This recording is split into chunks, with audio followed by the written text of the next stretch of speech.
Bien, vamos a compartir.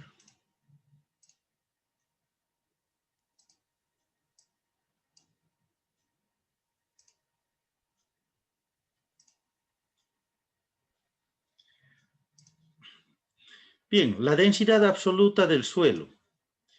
En realidad, debemos establecer el ensayo número 2, que de acuerdo a la STM de 854-02, estas son las normas que nos manejamos, los códigos, de la densidad absoluta del suelo. La fundamentación teórica, vamos a definir que el esquema de suelos, alguien por favor está con su micrófono encendido, por favor, ya, muchísimas gracias.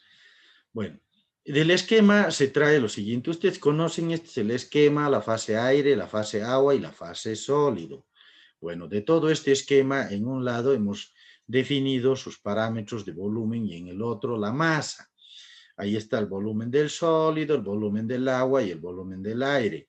Como estos puede ser que en el horno, por ejemplo, si yo meto este suelo al horno, ya la fase agua va a desaparecer, es la que crece, la fase aire. O si no, lo dejo saturando al suelo, la fase aire desaparece y crece la fase agua.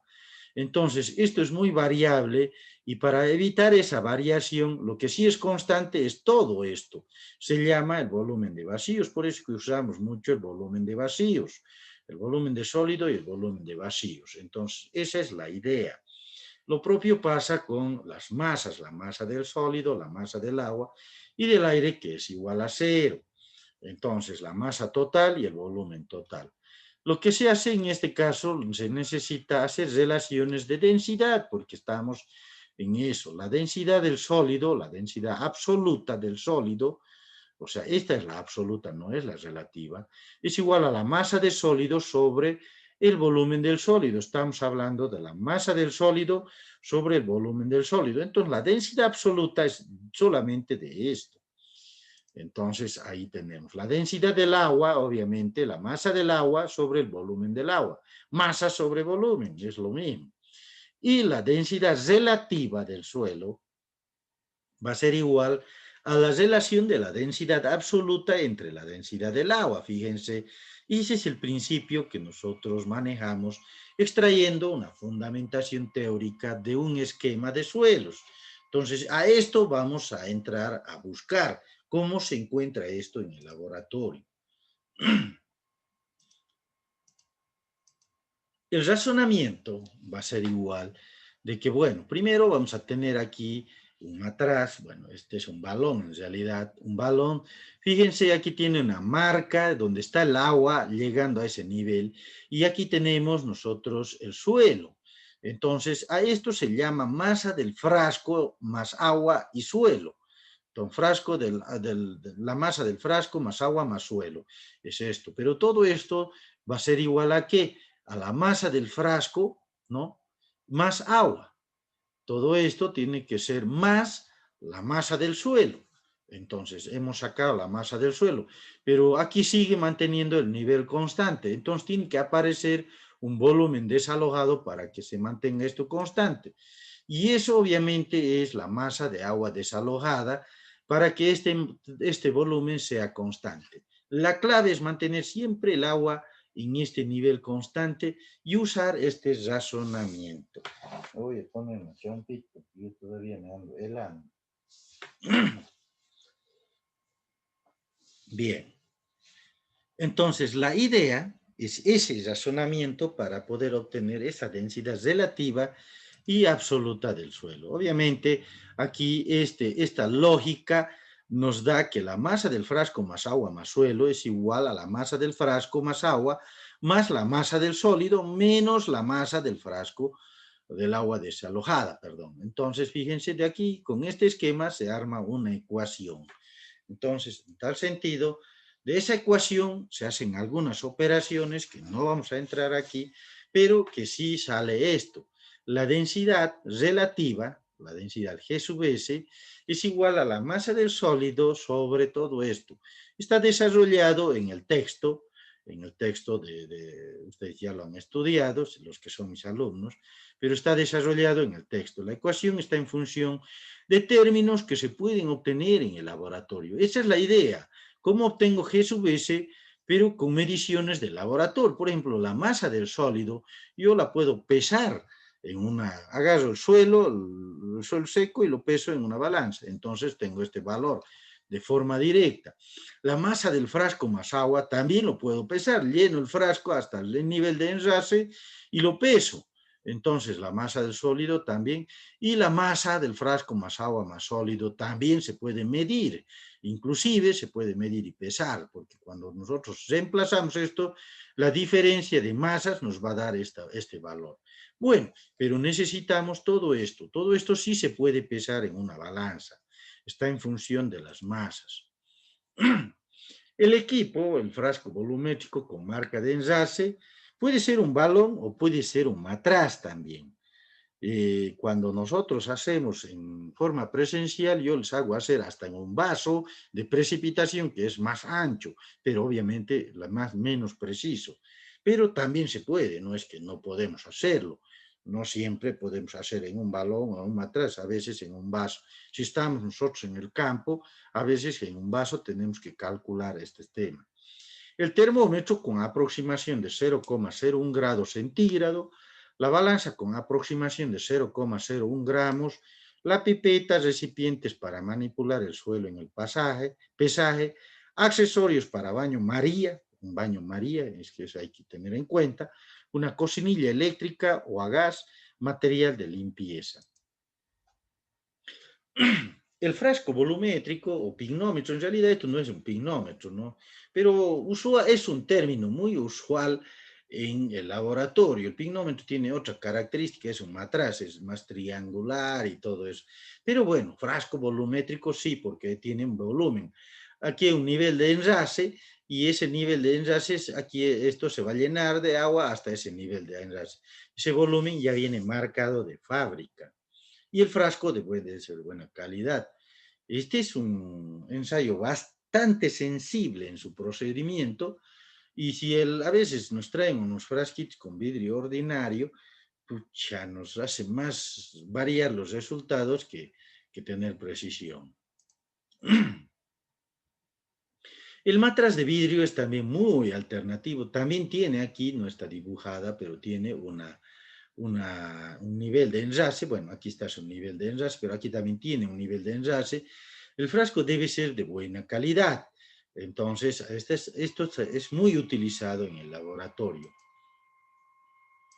Como procedimiento, la calibración del frasco, tener el frasco limpio y seco por dentro y por fuera, tiene que estar limpiecito y seco, porque a veces cuando estamos manipulando resulta que aquí uno lo moja, la pared está mojada, adentro también puede estar mojada, hay que secarlo, hay que calentarlo, secarlo, con paciencia se mete un trapito por acá, con un palito se va limpiando, secando internamente, otra vez se usa. Seco y limpio, esas son las palabras, frasco limpio y seco. Hay que pesar el frasco en gramos, debe ser con una precisión de 0,01 gramos. O sea, fíjense, con 2 decimales, no esos que tienen solamente ni con un decimal, algunos son para pesar carne, no sirven. Entonces, esto es para pesar en un laboratorio. Siempre ustedes deben buscar esta precisión, 0,01 gramos. Esa es la idea o la clave de poder hacer el ensayo. Se tiene que tener el dato este. El método de la ebullición del agua. Disponer el agua en un recipiente y subir la temperatura hasta un grado de ebullición. Luego dejar enfriar y se obtiene agua sin aire entrampado. Es lo que se usará para el ensayo. ¿Qué es lo que estamos diciendo? Resulta que cuando nosotros introducimos agua en un frasco, se forman una especie de burbujitas. Quiere decir que hay aire entrampado dentro del líquido. Entonces, ¿qué es lo que se hace? Uno tiene que rolarlo y ver, no sabe cómo sacar. ¿Y qué se hace? Se lo hace calentar, se lo hace hervir al agua.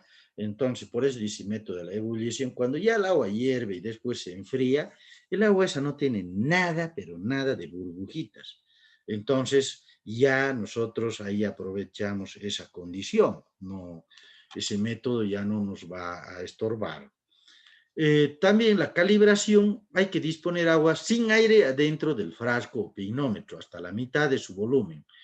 Con la mano rolar con cuidado el frasco, esto ayuda a disipar algunas burbujas que hayan aparecido. Esa es una operación. La expulsión del aire entrampado. Se puede rolar el pinómetro, o sea, se lo apoya en el mesón y con la mano se lo gira de un lado al otro lado. El agua empieza a rolar y las burbujas que se encuentren entrampadas aquí van a empezar a salir. Entonces, esas burbujitas que parecieran inofensivas, en realidad me hace variar muchísimo el ensayo. Por eso es que estamos dando un mayor enfoque a este rolamiento para poder sacar todas esas burbujitas. Esa es la idea. Completando el agua, después de expulsar el aire entrampado, se tiene que completar el agua hasta el nivel inferior del menisco, coincida con el nivel de enlace. Entonces nosotros echamos agüita aquí con una pipeta, ¿no? Echamos agua y lo empezamos a llenar, a llenar. No vamos a hacer caer agua porque el agua otra vez generaría burbujas. Entonces aquí llenamos y aquí tenemos una marca de enlace. ¿Cómo debe estar esa marca de enlace? Debe estar en esta condición. Si nosotros vemos, debe ser el menisco inferior debe estar coincidiendo con el marca del enlace. Aquí lo he hecho en una forma exagerada, ¿no? Pero la idea es esta, ¿no? Entonces el espejo de agua va a estar un poquito más arriba. Es el enlace al que debemos nosotros trabajar. Y en este nivel siempre lo vamos a mantener. Por ejemplo, si el vidrio se ha calentado y se ha hecho más ancho, se ha dilatado, seguro este nivel va a bajar, el nivel de enlace baja. Entonces nosotros con un gotero tenemos que aumentar 2, 3 gotitas para que suba y siempre se mantenga constante. La obtención de la masa de frasco más agua va a ser de esta manera. Bueno, ¿qué es lo que se hace? En el paso 1 tenemos que disponer en un envase sobre una hornalla y fuego. El frasco con agua hasta la mitad se calienta en baño María hasta 60 grados. Es baño María esto, por eso aquí hay agua, nosotros calentamos esta agua y este agua calienta el frasco. Entonces, esto se llama el proceso de baño María. Entonces, una vez que tenemos esto, nosotros calentamos hasta 60 grados y estamos midiendo. El agua está hasta la mitad, ojo, está hasta la mitad.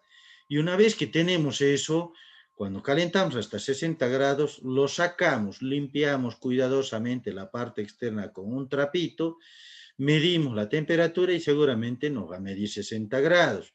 Sin embargo, le aumentamos agua, lo vamos complementando agua normal en su temperatura ambiente, y esos 60 grados va a bajar de golpe, tal vez hasta 30 grados.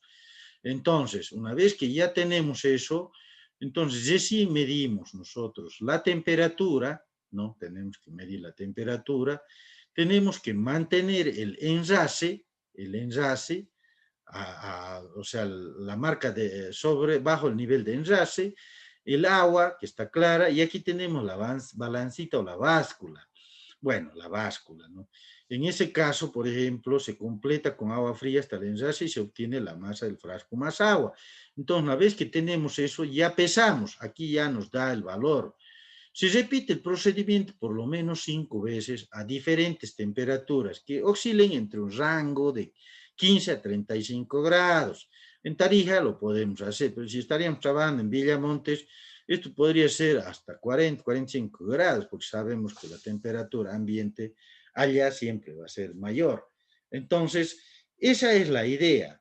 Entonces, la idea de calentar el agua sin aire entrampado, llenarlo para que baje de 60 grados más o menos a 30 grados, y ahí lo vamos haciendo helar, enfriar, y esto ya van a tener unos 5 puntos necesitamos de esto.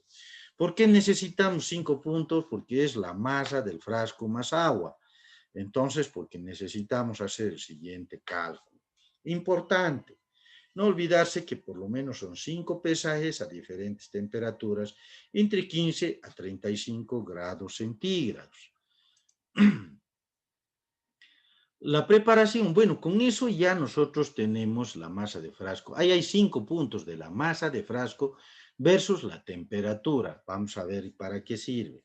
Pero primero vamos a preparar la muestra. 2 casos para suelos granulares y suelos finos. Volvemos a entrar. Para suelos granulares, en realidad para suelo granular, ¿qué es lo que hacemos? Cuarteamos el suelo. Aquí está el suelo cuarteado, ya está el suelo cuarteado seco y cuarteado, dice, ¿no? Una vez que tenemos esto, lo pasamos por el tamiz 10.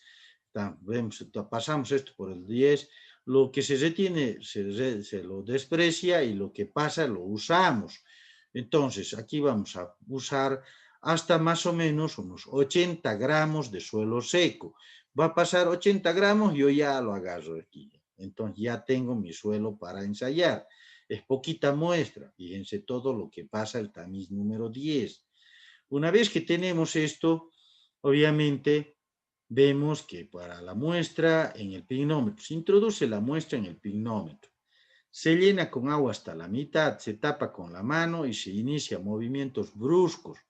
Esto para poder batir el suelo y el agua dentro del frasco. Esto debe ser hasta hacer que las burbujas se disipen, asegurando que no exista aire entrampado. Ojo, el agua es hasta la mitad del frasco. Bueno, ¿qué significa esto? Aquí está. Bueno, hemos hecho lo mismo, hemos llenado el suelo y después con el agua hemos llenado hasta la mitad.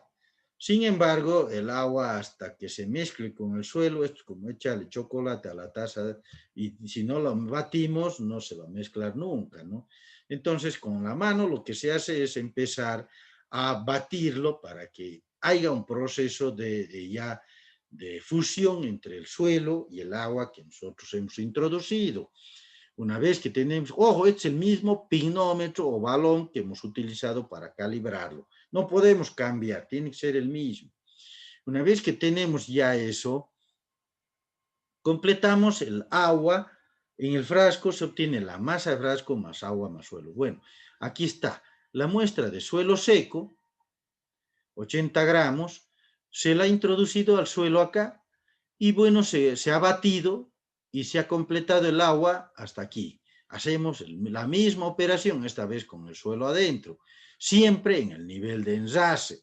Y pesamos, ¿no? Pesamos. Se debe obtener 3 veces la masa del frasco más agua más suelo, a diferentes temperaturas entre 15 a 35 grados. La anterior vez hemos tenido 5 puntos sin el suelo, pues entre 15 y 35. Ahora, en cualquier temperatura, puede ser entre 15 y 35, basta con 3 veces. Entonces, esa es la idea de cómo podemos hacer la operación dentro de un laboratorio. Es importante pesar por lo menos 3 veces a temperaturas entre 15 a 35 grados centígrados. Para los suelos finos, bueno, el suelo fino y desmoronado hay que desmoronarlo, molerlo, hacer toda la operación para disgregar todos esos grumos. Bueno, se lo combina con agua y se lo deja saturando. Se lo tiene que dejar saturando durante 24 horas porque por lo menos este suelo se reblandezca, el agua penetre a los terrones y los deshaga. Después lo vamos a dar una batidita. Entonces, cuando batiendo el frasco se completa el agua, aquí está el suelo, la masa del suelo no es seco, ¿no? En realidad masa de suelo seco, dice aquí, en realidad está saturado, pero más o menos 80 gramos, pero bueno, nosotros hemos pesado 80 gramos antes de saturarlo, o sea, por eso le hemos puesto masa de suelo seco. De 80 gramos lo hemos secado y después recién lo hemos puesto para disgregar o humedecer. Bueno, se introduce aquí en el agua y se mide la temperatura, se mide el enlace y el agua, ahí está el agua y el suelo y bueno, se obtienen 3 veces a diferentes temperaturas, exactamente igual que para el suelo grueso, ¿no? Exactamente igual. Por lo menos se pesa 3 veces entre 15 a 35 grados centígrados. La obtención de la masa de suelo seco después del ensayo. Después se puede precisar el valor del suelo seco usado. Para ello se tiene que depositar el agua y suelo que queda en el frasco en un recipiente o lavador e introducirlo en horno a más de 110. En este caso del suelo fino, ¿qué es lo que hacemos? Después, cuando hacemos ya las pesadas de la masa en la báscula, lo vaciamos a un lavadorcito todito sin que quede nada dentro del frasco. Aumentamos agüita. El lavador se va a aumentar agua, no importa eso ya. Pero ya está, luego eso es el lavador con agua y suelo, así como un chocolate, se le introduce al horno durante 24 horas. El agua va a evaporar y al final, al otro día, cuando ustedes vayan a recoger, van a encontrar que el suelo está en el fondo pegado totalmente seco. El agua ha desaparecido y recién nosotros podemos juntar todo eso con una escobillita en una tarita y lo pesamos, la masa del suelo seco, que va a ser aproximadamente 80 gramos, no siempre es 80. Entonces, ahí va a ser aproximadamente. Eso es lo que quiere decir esto. Como cálculos, la curva de calibración es una parte del cálculo. Se obtiene en un plano cartesiano. Las abscisas deben contener las temperaturas en el momento que se mida la masa del frasco más agua. Las ordenadas contienen las masas del frasco más agua en gramos. O sea, vamos a obtener un gráfico de este tipo. Esta es la calibración sin el suelo. Ojo, aquí está la temperatura, hemos dicho entre 15 y 35 grados. Hacer 5 puntos, por ejemplo, aquí han hecho 20, 25, 30, más o menos. Bueno, aquí hace una casualidad que ha dado esto, ¿no? Porque siempre puede ser 5 puntos. Y luego se agarra una recta de tendencia. Aquí está su ecuación de la tendencia y obviamente tiene una nueva determinación, una buena determinación, un buen coeficiente de determinación. Y las abscisas es la temperatura y en las ordenadas lo que pesamos, la masa del frasco más agua. Bueno, aquí ya tengo mi ecuación de calibración para el frasco volumétrico, que la voy a necesitar. En todo caso, ya con el suelo yo puedo hacer en cualquier temperatura intermedia, no hay problema para eso. Es importante que la tendencia no siempre es lineal debido a la calidad de los frascos, buscar la mejor tendencia. Bueno, a veces hay frascos que traen de calidades diferentes. En vez de que salga una recta lineal, nos sale a veces una curva, una asíntota, nos sale diferentes curvas. Yo he hecho cientos de veces este ensayo y dependiendo del tipo de frasco nos salía, bueno, hay que buscar la mejor tendencia. ¿Y cómo se busca la mejor tendencia? Viendo ese R al cuadrado que se llama coeficiente de determinación y debe estar muy próximo a 0 a 1, puede ser positivo o negativo, eso va a depender de su pendiente. La obtención de la densidad relativa debe recurrir a la expresión. Esta es la expresión, se usan los parámetros relacionados por la misma temperatura, todos estos valores ya lo tenemos, y obviamente ahí vendría el dato del ensayo, que es lo que vamos a continuar. Bien, yo esta la voy a subir, ¿no? Voy a subirlo.